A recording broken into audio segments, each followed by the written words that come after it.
আনন্দ আর বিষাদ ভরা ব্যস্ততম জীবনে শহরের মধ্যে প্রকৃতির মাঝে ইতিহাসকে ছুঁয়ে দেখতে একদিনের ঝটিকা সফরে আমরা চলে এসেছিলাম ইছামতির বুকে থাকা প্রাকৃতিক সৌন্দর্যে ভরপুর ঐতিহাসিক শহর টাকিতে।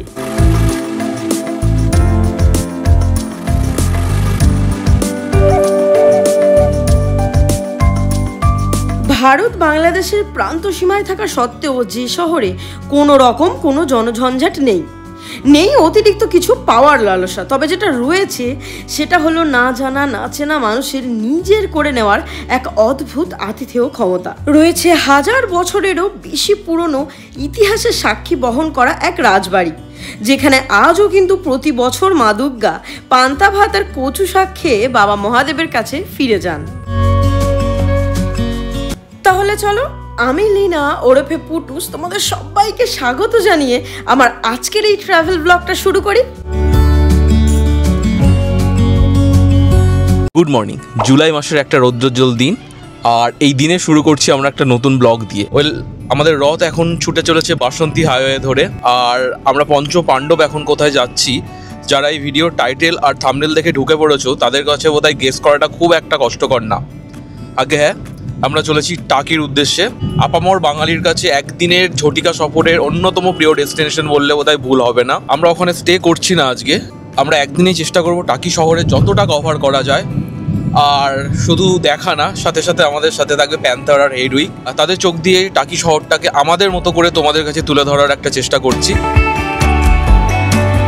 আমাদের রথ যতই এগোতে থাকলো ততটাই বদলাতে থাকলো আমাদের গন্তব্যে যাওয়ার চিত্র।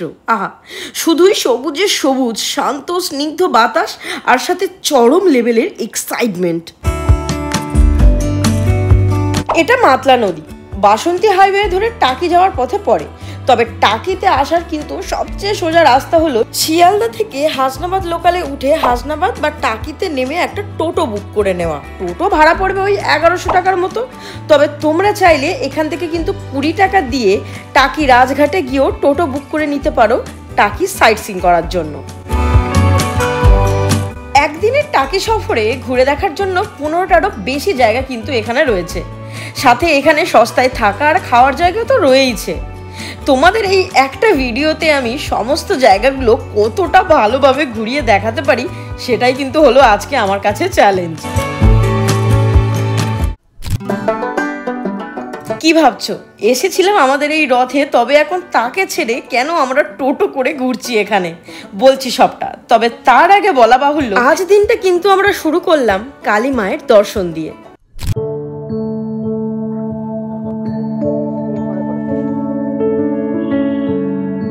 এটা হলো ত্রিশক্তি মায়ের মন্দির। এই মন্দিরের মধ্যে রয়েছে মা নীল সরস্বতী বা ভদ্রকালী, মাঝে রয়েছেন মা কুলেশ্বরীর প্রতিরূপ, আর ডান দিকে রয়েছেন মা বগলা সুন্দরী। এই মন্দির প্রতিষ্ঠা করেন সর্বানন্দ গিরি মহারাজ, যিনি কুলেশ্বরী মন্দিরে তন্ত্র সাধনা করতেন, তবে সেখানে লোক সমাগম বেশি হওয়ায় তিনি এই ত্রিশক্তি মন্দির প্রতিষ্ঠা করেন। ইনি হলেন সর্বানন্দ গিরি মহারাজ, যিনি এই মন্দির প্রতিষ্ঠার পর 2 বছর এখানে তন্ত্র সাধনা করে দেহ রাখেন। তাকে এখানে এভাবেই ধ্যানস্থ অবস্থায় সমাধিস্থ করা হয়।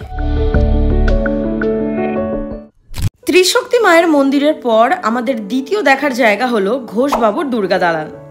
কালের চক্রে আজ ঘোষবাবুর জমিদার বাড়ির অবস্থাও কিন্তু করুণ। প্রায় 350 বছরেরও বেশি পুরনো এই বাড়ির দুর্গা দালানে কিন্তু আজও প্রতি বছর মা দুর্গার পুজো হয়। তবে অত্যন্ত দুর্ভাগ্যের বিষয়, ঘোষবাড়ি দুর্গা দালানের মধ্যে আমরা ঢুকতে পারলাম না, কারণ দাদা বলছেন যে এটা মাস 2-2.5 হলেও বন্ধ রয়েছে। মোটামুটি এই ঘোষবাড়ি দুর্গা দালানে ঢুকতে 10 টাকা করে টিকিট ছিল, আর পুজোর সময় এখানে কিন্তু প্রতি বছর এখনও দুর্গা পুজো হয়, আর দুর্গা পুজোর সময় কিন্তু এখানে ঢুকতে কোনো রকম টাকা পয়সা লাগে না। যাই হোক, আমাদের দুর্ভাগ্য, আমরা ঢুকতে পারলাম না। বাকি দেখা যাক এরপরে আমরা কোন জায়গাটাতে ঢুকতে পারি। চলো। আমাদের টুকটুকি গাড়ি এখন ছুটে চলেছে টাকি বাজারের মধ্য দিয়ে, আর এই টাকি বাজারের মধ্যে কিন্তু রয়েছে বিখ্যাত মিষ্টি দোকান কালিকা মিষ্টান্ন ভান্ডার। শুনেছি সেখানকার কাঁচা গোল্লা নাকি স্বাদে অনবদ্য, তবে খায়দাই করব কিন্তু একটু পরে, কারণ আমাদের তৃতীয় গন্তব্য হলো টাকির জোড়া শিব মন্দির দর্শন। এখন আমাদের সামনে এই যে জোড়া শিব মন্দির আমরা দেখতে পাচ্ছি, এই মন্দির একটা আইকনিক মন্দির বললেও ভুল বলা হবে না। পুকুরের ওপার থেকে দেখলে এত দুর্ধর্ষ সুন্দর দেখতে লাগে। পুকুরের পরেই দুটো জোড়া শিব মন্দির। আর এই শিব মন্দিরটা প্রায় 300 বছরের পুরনো। রাজাদা বললেন যে বছর 2 আগে মমতা বন্দ্যোপাধ্যায় এসেছিলেন, তো সেই সময় এই মন্দিরটা বোধহয় একবার রং হয়। তার আগে মন্দিরটা বেশ পুরনো, দেখে বোঝা যেত যে অনেক পুরনো মন্দির, রং টং হয়নি, এরকম একটা ব্যাপার। কথিত আছে টাকির জমিদার রামকান্তের ছেলে শ্রীনাথ 1801 সালে হওয়া বন্যায় ক্ষতিগ্রস্ত হলে তার গুরুর বাড়িতে তার এই শিবলিঙ্গকে নিয়ে আসেন। তার প্রতি শ্রদ্ধা জানাতে এখানেই দক্ষিণ বাড়ির ঘাস জমির উপর তিনি এই মন্দির নির্মাণ করান, যার সামনে রয়েছে একটা বিশাল বড় মাপের পুকুর। বাজে ঘড়ি এখন 3:15, তাই চোখের খিদে মেটানোর পাশাপাশি পেটের খিদেটাও মেটানো দরকার। দুপুরের লাঞ্চ ছাড়তে আমরা চলে এসেছি নৃপেন্দ্র গেস্ট হাউসে। বিলিং কাউন্টারে বিল করে আমরা চলে এসেছিলাম এনাদের রেস্টুরেন্টে। নিয়েছিলাম ভাত, ডাল, বেগুনি, সোয়াবিন আলুর তরকারি আর চাটনি। এটা কিন্তু আনলিমিটেড। সাথে নিয়েছিলাম এক্সট্রা হিসেবে কাতলা মাছ। আমরা এখানে পৌঁছেছিলাম দুপুরে, তো অ্যাজ ইউজুয়াল সবারই বেশ খিদে পেয়ে গিয়েছিল। রাজাদেই সাজেস্ট করলো যে টাকি পৌরসভার অন্তর্গত যে নৃপেন্দ্র গেস্ট হাউস আছে, এখানে খুব রিজনেবল রেটে দারুণ সুন্দর পরিষ্কার পরিচ্ছন্ন খাবার এরা সার্ভ করে। তো আমরা ভরসা করে এসেছিলাম, যেমনটা ভেবেছিলাম আমাদের বিয়ন্ড এক্সপেকটেশন আমরা পেলাম। 140 টাকায় কাতলা মাছের থালি খেলাম, দুর্ধর্ষ। মাছটার সাইজটা যতটা বড় আর মাছটা ততটাই ফ্রেশ। সব মিলিয়ে মিশিয়ে দুপুরে খাওয়াটা একদম জম্পেশ হলো। এরপর আমরা বেরিয়ে পড়বো মিনি সুন্দরবনের উদ্দেশ্যে। শুধু নৃপেন্দ্র গেস্ট হাউস নয়, টাকিতে কম খরচে থাকার খাওয়া সহ আরও অনেক গেস্ট হাউস আর রিসর্ট কিন্তু রয়েছে। সবটাই তোমাদেরকে আমি বলবো, শুধু একটাই কথা বলবো, সাথে একটু ধৈর্য ধরে তোমরা সাথে থাকো আর ভিডিওটা কিন্তু শেষ অবধি দেখতে থাকো।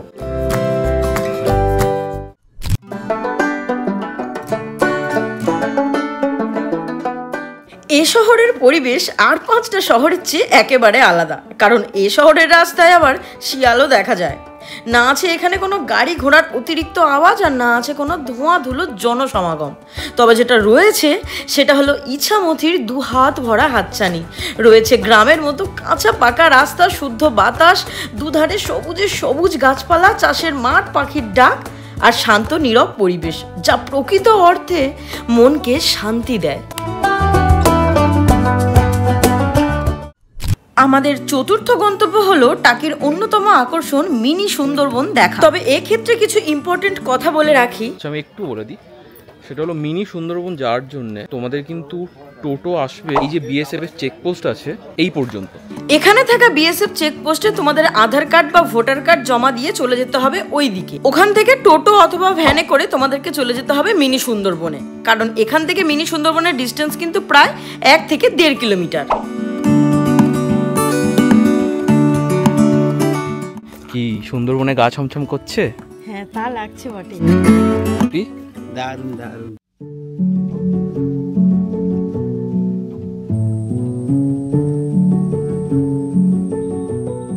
এখন আমরা দাঁড়িয়ে আছি মিনি সুন্দরবন বা গোলপাতার জঙ্গল।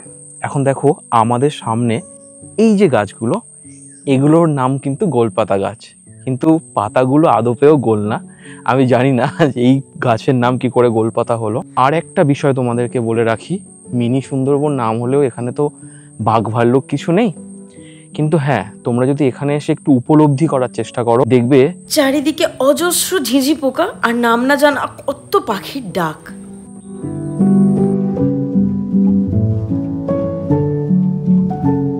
এই মিনি সুন্দরবনে কিন্তু একটা ওয়াচ টাওয়ারও রয়েছে, যার উপরে উঠলে এই জায়গার 360 ডিগ্রি ভিউ পাওয়া যায়। তবে তোমরা যদি আমাদের মতো বাইনোকুলার দিয়ে নদীর এই তীর থেকে ওই তীরটা সুস্পষ্টভাবে দেখতে চাও, তাহলে কিন্তু তোমাদের খেতে হবে এই দাদার কাছ থেকে 1 গ্লাস করে লেবু জল, যার দাম নেবে মাত্র 10 টাকা। তবে লেবু জল না খেতে চাইলেও 10 টাকা দিয়ে বাইনোকুলার দিয়ে তোমরা নদীর এই তীর থেকে ওই তীর দেখে নিতে পারো।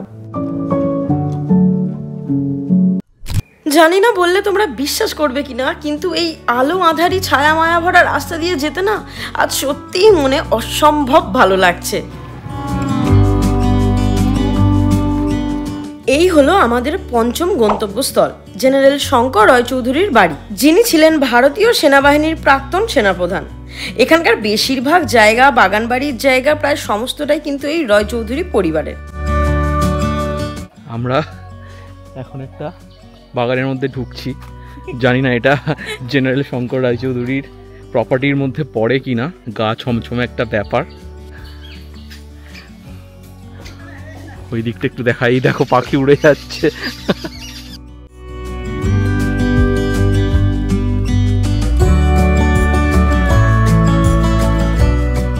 জেনারেল শঙ্কর রায়চৌধুরীর বাড়ি আর বাগান বাড়ি দেখার পর আমাদের ষষ্ঠ দর্শনীয় স্থান ছিল এরই পাশে অতিকায় প্রাচীন জীর্ণ এক জমিদার বাড়ি, যেখানে গয়নার বাক্স সিনেমার শুটিং হয়েছিল।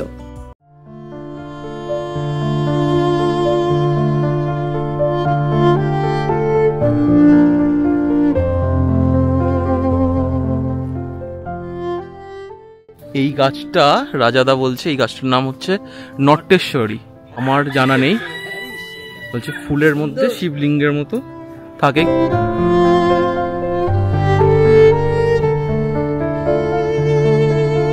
ফোনার মতো কোনটা এইটা? দাঁড়াও দেখাচ্ছি। এটা সকালে ফোটে, আমরা ভাগ্যবশত একটা পেয়েছি যেটা গাছে ছিল, আমি পারলাম। দেখো একটা একটা করে ছাড়াতে হয় ফুলের পাপড়ি। তারপর দেখো এই দেখো নিচেরটা পুরো শিবলিঙ্গের মতো, এই যে। আর এটা তুমি যেটা হাতে ধরে আছো দেখো ফোনার মতো ওপরে। আচ্ছা, আমাদের পিছনে এই যে দালানটা দেখছো, এটা শঙ্কর রায়চৌধুরীর বাড়িরই দুর্গা দালান। এখানে কিন্তু ফি বছর দুর্গাপুজো হয় এবং এখানে দুর্গা প্রতিমা দেখো এখন থেকেই তৈরি হওয়া আরম্ভ হয়েছে। তো দাদা বললেন যে এখানে কিন্তু কিনে আনা হয় না প্রতিমা, এখানেই প্রতি বছর তৈরি হয় এবং সেই প্রতিমার এখানে পুজো হয়। ঘোরাফেরা আর দেখাশোনার পর বাপি এখান থেকে কিনে নিয়েছিল দুটো গামছা স্মৃতি হিসেবে। আর তারপরে আমরা চলে এসেছিলাম আমাদের সপ্তম দর্শনীয় স্থান হিসেবে ব্রিটিশ আমলে তৈরি নলকূপ দেখতে। কিছুদিন আগে পর্যন্ত টাকির যে দর্শনীয় নলকূপ, যেটা দেখতে প্রচুর মানুষ আসে, সেটা খুব অযত্নে পড়েছিল। কিন্তু টাকি পৌরসভা থেকে বেশ কিছুদিন হচ্ছে এই যে আমার পিছনে দেখছো দারুণভাবে সংস্কার করেছে। তবে বর্তমানে কিন্তু এই জায়গাটা পিকনিক স্পট হিসেবেও ভাড়া দেওয়া হয়। একটা গুরুত্বপূর্ণ কথা বলে দেওয়া ভালো মনে হয়, টাকির রাস্তাঘাট কিন্তু খুব খারাপ, খুবই খারাপ। তো আমার মনে হয় যারা ট্রেনে আসছো তারা তো টোটোয় করে ঘুরবেই, কিন্তু যারা চার চাকাতে আসছো আমার মনে হয় তারা চার চাকা কোথাও একটা পার্কিংয়ে রেখে স্থানীয় কারোর টোটো নিয়ে ঘুরো। তাতে সুবিধা কি হবে, এখানে রাস্তাগুলো এত সরু, মানে প্রতিটা গাড়ির সাথে গাড়ি লেগে যাচ্ছে এবং তুমি যদি ঠিকঠাক বুঝে না চালাও তোমার গাড়ি স্ক্র্যাচ খেয়ে যাওয়ার ভীষণ সম্ভাবনা আছে। তো আমার তরফ থেকে এই সাজেশনটা রইলো, রাস্তা নেই বললেই চলে, তো এই সাজেশনটা মাথায় রেখো। বাকি চলো। এরপর আমাদের টুকটুকি গাড়ি করে আমরা হেলতে দুলতে চলে এলাম আমাদের অষ্টম দর্শনীয় স্থানে, এক পুরনো দিনের বাড়ি, যেখানে আবির চ্যাটার্জি আর জয়া এহসান অভিনীত বিসর্জন সিনেমা শুটিং হয়েছিল।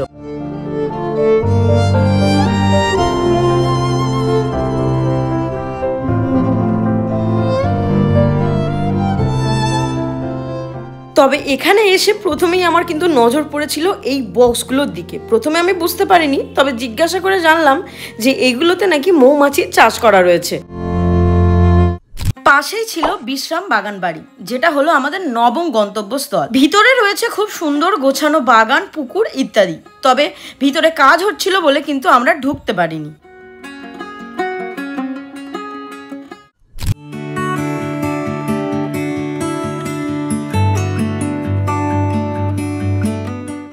আজ উপরি পাওনা হিসেবে দাদা আমাদেরকে নিয়ে গিয়েছিল আমাদের দশম গন্তব্যস্থলে, টাকি মালদ্বীপ রিসর্ট।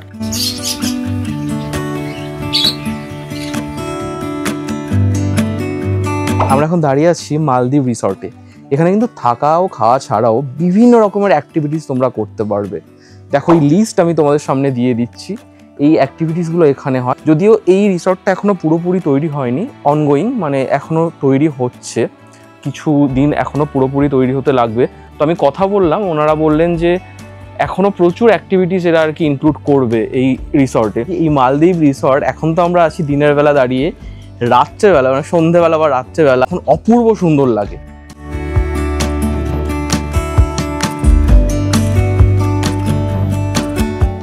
এই যে ছোট ছোট কটেজগুলো আছে, এগুলো ওই মালদ্বীপের যে রিসর্টগুলো হয়, মানে যেগুলো বেসিক্যালি সমুদ্রের ওপরে তৈরি হয় কাঠের, ওর আদতে তৈরি। বেশ ভালো লাগছে, বেশ ভালো লাগছে। নকল হলেও চেষ্টা করেছে ওরা অ্যাস্থেটিক্যালি বিষয়টাকে ফুটিয়ে তোলা।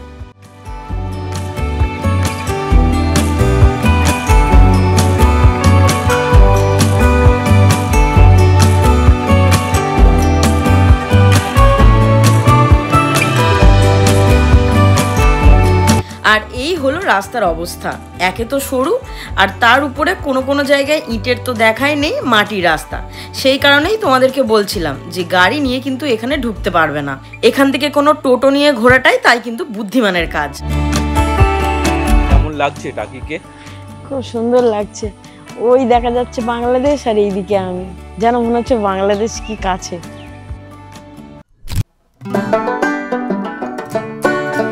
ইছামতি সুন্দরীকে দেখে ফেরার পথে পড়লো টাকির লঞ্চ ঘাট।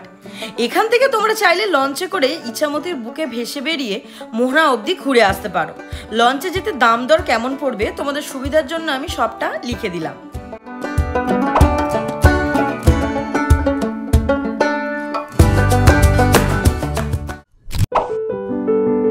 টাকি রাজঘাট আর আই লাভ টাকি লেখাটা একদম পাশাপাশি, আর এটাই হলো আমাদের টাকির একাদশ দর্শনীয় স্থান।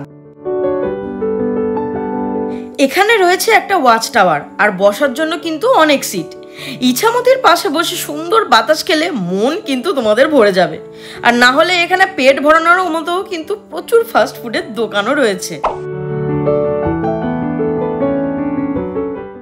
টাকি রাজঘাটের পাশে রাস্তা দিয়ে গুনে 10 পা এলেই পড়বে বহু পুরনো এক বটগাছ আর পুবের বাড়ি, যা আমাদের দ্বাদশ দর্শনীয় স্থান। আমরা এখন দাঁড়িয়ে আছি টাকি রাজবাড়ি ঘাটে। আমার ঠিক পিছনেই পুবের রাজবাড়ি, আর এই পুবের রাজবাড়ির এখানে একটা বটগাছ আছে। তোমরা দেখো বটগাছের এত সুন্দর সিনিক রূপ তোমরা কোথাও আগে দেখেছো কিনা।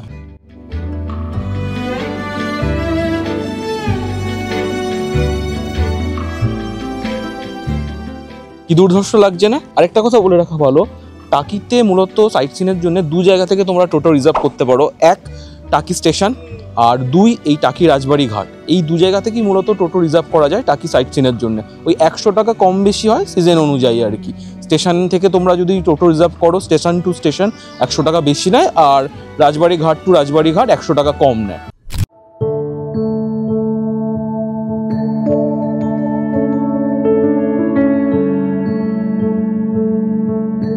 টাকি রাজবাড়ি হলো ব্রিটিশ আমলে তৈরি রায়চৌধুরী জমিদারদের বাড়ি, যা পর্যটকদের কাছে এক বিশেষ আকর্ষণীয় স্থান। তবে এই রাজবাড়ি কিন্তু আরও বেশি আকর্ষণীয় হয়ে ওঠে দুর্গাপূজার সময়, কারণ ওই সময় পুরনো ঐতিহ্যের সাথে আধুনিক সংস্কৃতির ছাপ লক্ষ্য করার মতো। তবে বর্তমানে কিন্তু এখানে প্রবেশ মূল্য রয়েছে, প্রবেশ মূল্য 10 টাকা। দুর্গা দালান ছাড়া এখানে পুরোনো দিনের ব্যবহৃত কিছু জিনিস যেমন ছুরি, ঘড়ি, কুকরি, বল্লম, হ্যাচাক লাইট, কাতান প্রভৃতিও রাখা রয়েছে। আপনাদের খোলা কটা থেকে কটা অবধি থাকে? 7টা থেকে 7:30। 7:30। আচ্ছা।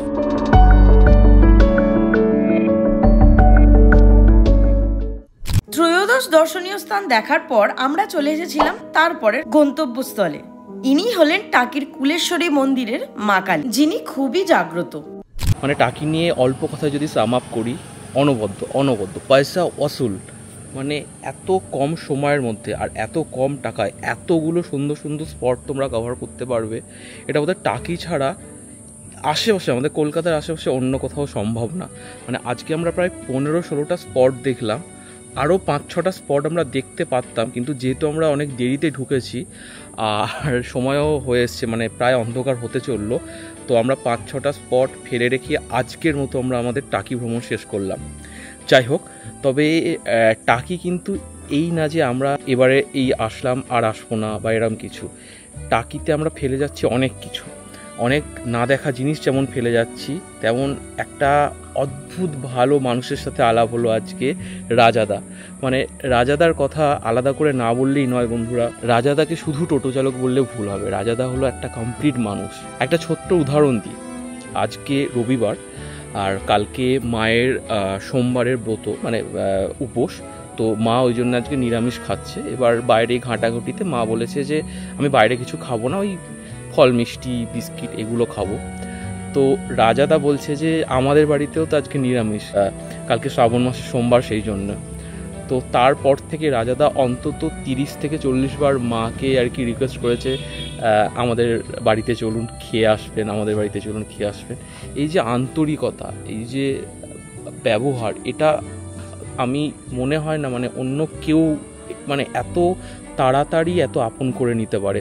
শুধু তাই, আরও একটা জিনিস বলি, সেটা হলো এখানে আমরা তো গাড়িতে এসেছি, তো এখানে রাজাঘাটে গাড়ি রাখতে পার্কিং চার্জ 200 টাকা, অফ সিজনে 200 টাকা, আর যখন সিজন থাকে 300 টাকা। তো রাজাদা নিজেই আমাদেরকে বলল যে ওখানে গাড়ি রাখতে হবে না, আমার বাড়িতে গাড়ি রাখো, তাহলে পার্কিং চার্জটা দিতে হবে না। তারপর আমরা আমাদের গাড়ির এখান থেকে গাড়ি নিয়ে সবাই মিলে বেরোবো। আমরা যখন পৌঁছালাম, রাজাদা ফার্স্ট যেটা বললো, যেটাতে আমাদের মন ছুঁয়ে গেল, যে বুবু আর মা দুজন তো মহিলা, তো রাজাদা প্রথম বলল যে যদি কেউ ওয়াশরুম ইউজ করো, আমার বাড়ির ওয়াশরুম ইউজ করো। তো এতটা কেয়ারিং আমার তরফ থেকে আমার মনে হয় না মানে টাকিতে এর পরে কেউ আসলে আমি রাজাদা ছাড়া অন্য কাউকে রেকমেন্ড করতে পারি। আমি টাকিতে এর আগে আরও 2 বার এসেছি, হ্যাঁ অনেক দিন আগে এসেছি, এবং 2 বারই দুটো অন্য টোটোওয়ালার সাথে ঘুরেছি। নো ডাউট তাদের ব্যবহার, তারা মানুষ হিসেবে খুবই ভালো ছিলেন, কিন্তু রাজাদা মানুষ হিসেবে এক নম্বর। মানে আমি বাড়িয়ে বলছি না, রাজাদা তো আমার কোনো আত্মীয় হয় না, বা রাজাদা এই কথাগুলো বলার জন্যে আমাকে কোনো আলাদা করে টাকাও দেয়নি। তোমরা এসো, তোমরা যখন টাকিতে আসবে পারলে একবার রাজাদার সাথে ঘুরো।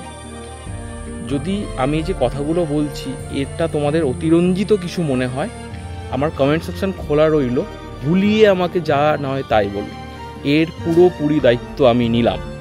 তো রাজাদার জন্য আমাদের আজকে টাকি ভ্রমণটা, মানে আমরা যদি ভেবে আসি 100, সেটার উচ্চতা পৌঁছে গিয়েছে 1000-এ এরকম। যাই হোক, আমরা এখন রাজাদার বাড়িতে যাচ্ছি, ওখানে আমাদের গাড়ি পার্কিং রয়েছে, ওখান থেকে গাড়ি নিয়ে আমরা বেরিয়ে পড়ব প্রায় সন্ধ্যের মুখ। তবে তোমাদের জন্য কিন্তু ভিডিওটা এখানেই শেষ নয়। এই টাকিতে ঘুরতে আসতে গেলে তোমাদের হাতে যদি একটা দিন থাকে সেটা তো এনাফ এই টাকি শহরটা ঘুরে দেখার জন্য। তবে তোমরা যদি চাও এখানে থেকে জায়গাটাকে আরো ভালোভাবে উপভোগ করতে, তাহলে তোমাদের সুবিধার জন্য আমি এখানে থাকার জন্য কয়েকটা হোটেল, সেখানে ঘর, খাওয়া দাওয়া কেমন, এসি নন এসি রুমের ভাড়া কত কি কেমন, সমস্ত কিছু আমি ডিটেলসে দিয়ে দিচ্ছি। তোমরা চাইলে এখানে আসতে পারো, দিনের দিন ফিরেও যেতে পারো, অথবা 1 দিন বা 2 দিন থেকে শান্তিতে জায়গাটা উপভোগ করতে পারো। যারা প্রকৃতিকে ভালোবাসে, যারা ইতিহাসকে ভালোবাসে, তাদের জন্য আমি বলবো টাকি কিন্তু একদিনে ঘোরার জন্য বেস্ট অপশন।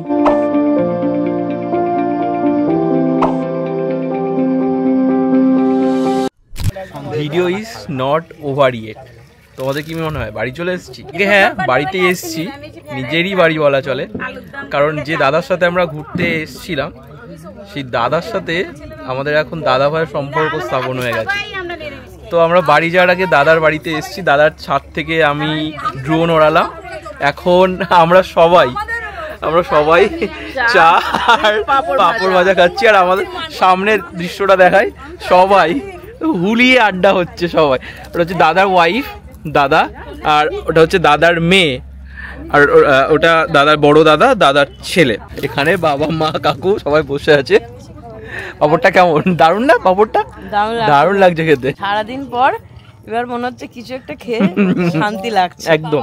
সবসময় আমরা কোথাও বিলিভ করি যে ভালোর সাথে ভালোর কোনো না কোনো ভাবে ঠিক যোগসূত্র স্থাপন হয়ে যায় না। আমরা এসেছিলাম টাকি ঘুরতে, অভাবনীয়, মানে বিশ্বাস করবে না, এই যে এতগুলো স্পট ঘুরলাম না, আমরা শুধু ভিডিওর জন্যই হয়তো দেখানোর জন্য দেখিয়েছি, কিন্তু এই যে ছাদে বসে আমরা এখন এই চা আর পাঁপড় খাচ্ছি, এর থেকে শান্তি আর কিচ্ছু হয় না, কিচ্ছু হয় না। বাড়িতে 3টেই মাত্র মুরগির ডিম বেঁচেছিল, সেই 3টে ডিমও আমাদেরকে দিয়ে দিয়েছে।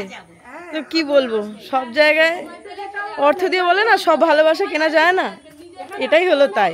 আর এই ভালো স্মৃতি নিয়ে আজকের মতো ব্লগটা আমরা এখানেই শেষ করলাম। ভিডিওটা কেমন লাগলো সেটা ভালো মন্দ যেমনই হোক, পারলে প্লিজ আমাকে একটা কমেন্টে জানিও। আর যদি বেশি ভালো লাগে তাহলে নয় একটা লাইক করে ভিডিওটা তোমাদের বন্ধু বান্ধব আর আত্মীয় স্বজনদের সাথে শেয়ার করে দিও। আজ তাহলে আমি আসি, দেখা হবে আবার নতুন কোনো জায়গায় নতুন কিছু চেনার উদ্দেশ্যে। সবাই খুব খুব খুব ভালো আর সুস্থ থেকো। টাটা।